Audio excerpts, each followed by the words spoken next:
This lesson is lesson 7.4. We will be multiplying fractions.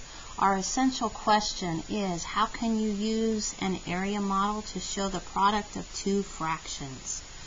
We'll begin with the story.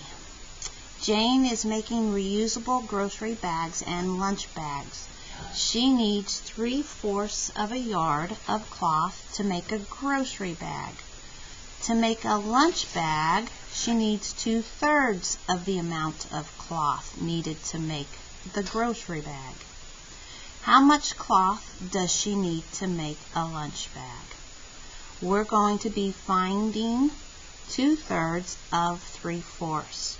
Remember that of also means to multiply.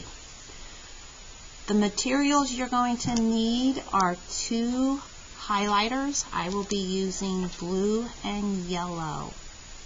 And instead of folding a sheet of paper, we're just going to draw a rectangle to represent our yard of fabric. So we're going to draw the rectangle for the fabric. That entire rectangle stands for 1 yard. The first thing we're going to do is we are going to identify the amount of fabric needed for the grocery bag. And it says in our story that she needs 3/4 yard of cloth for the grocery bag. So we're going to take our 1 yard and we're going to draw it into fourths. Great way to do that is to divide it in half, and then to divide each half in halves again, and that gives us 3/4 or 4/4, and then we're going to shade 3 parts of that. So I'm going to use my yellow highlighter and I am going to shade 3/4 of my yard of fabric.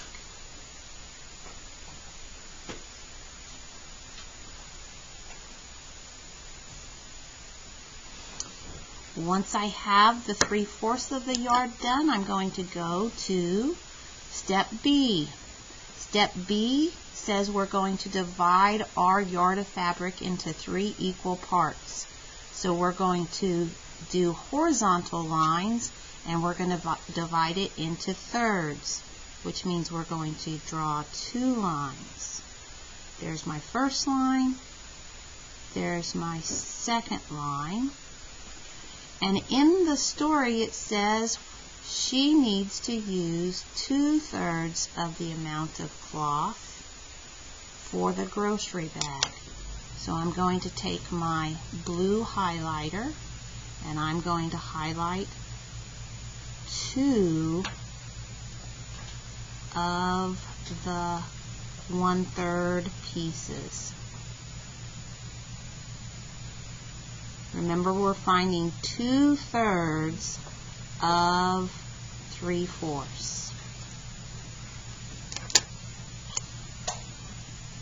The next step, step C, says we are going to count the number of sections that my whole yard is divided into.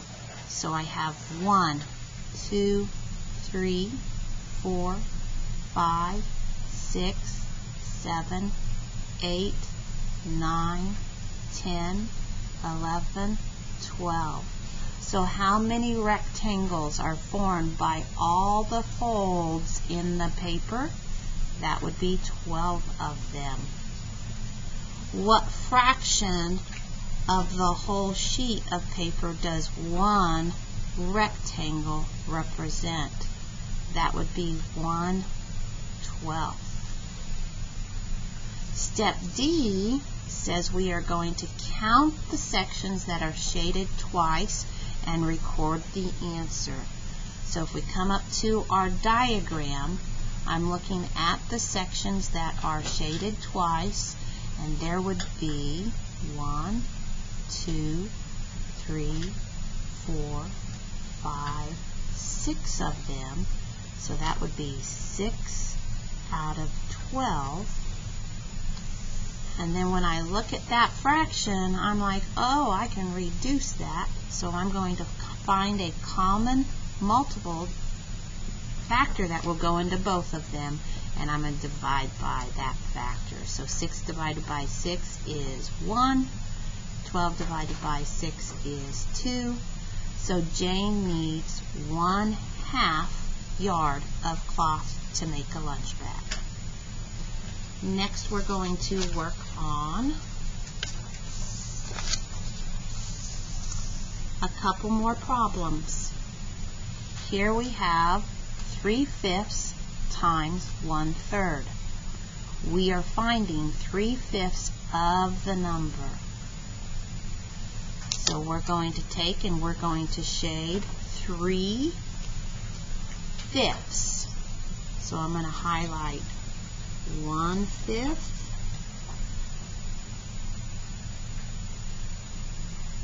2/5,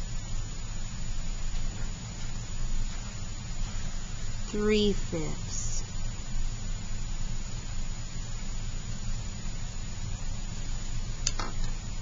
The next step is to highlight 1/3 of the diagram. So I'm going to shade 1/3, one of my columns.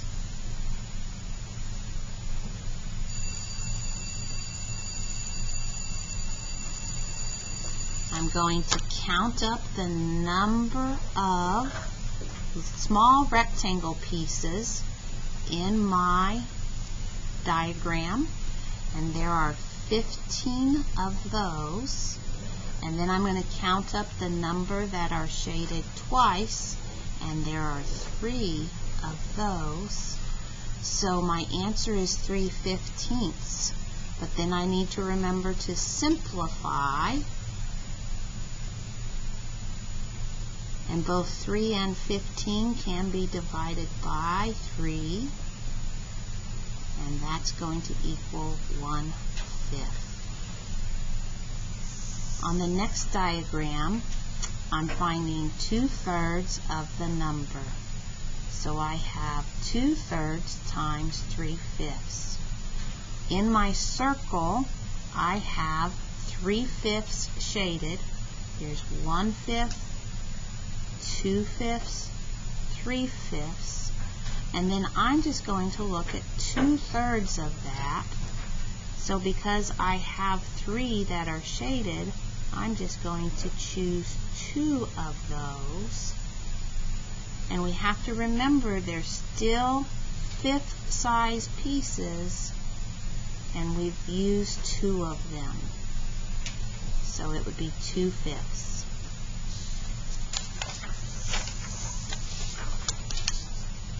Our next diagram we're going to work on is 2/3 times 1/5. Our box has been drawn for us. So the first step is to divide our box into thirds. So I'm going to go and draw 1/3 and 2/3. And then I'm going to go ahead and shade 2/3.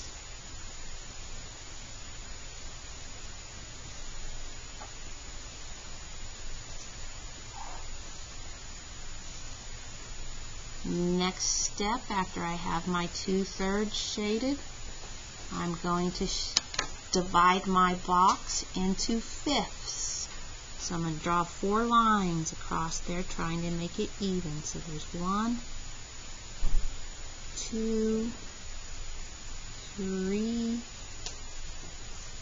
4, and I need to shade 1/5. So I'm just going to shade one of those rows.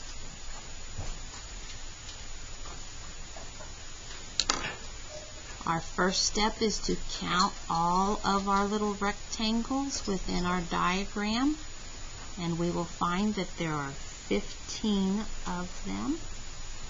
And then we look at how many are shaded twice, and we have 2 that are shaded twice, so our numerator is going to be 2. That cannot be reduced, so my answer is going to be 2/15. I'm going to let you practice on 1/2 times 5, 6, and I'll check it when you come back. Your assignment is going to look like this. So you've got your multiplication problem. You are going to draw your model and then find your product.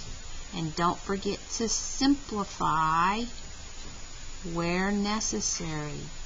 So we're going to begin by drawing our rectangle. In this first problem it says we're shading 1/4 of it. So I need to divide my rectangle into fourths.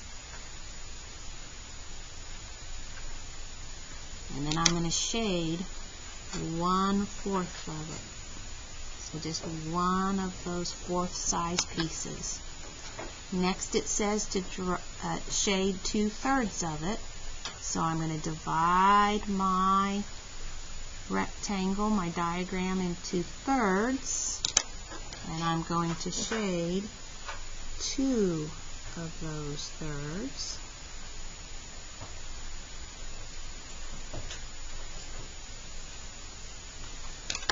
So next is to count the number of small rectangles within my diagram, and I find that there are 12 of them. Then I look for the ones that have both shading, the blue and the yellow, and there would be 2. And then I need to simplify.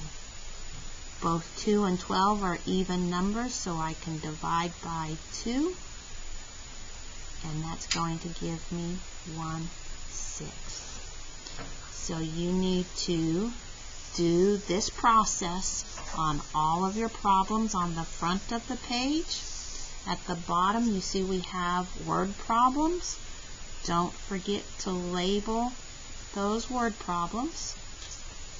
On the back of your assignment, 1 and 2 are the lesson check. So make sure you draw your model, you simplify, and you label because they are word problems.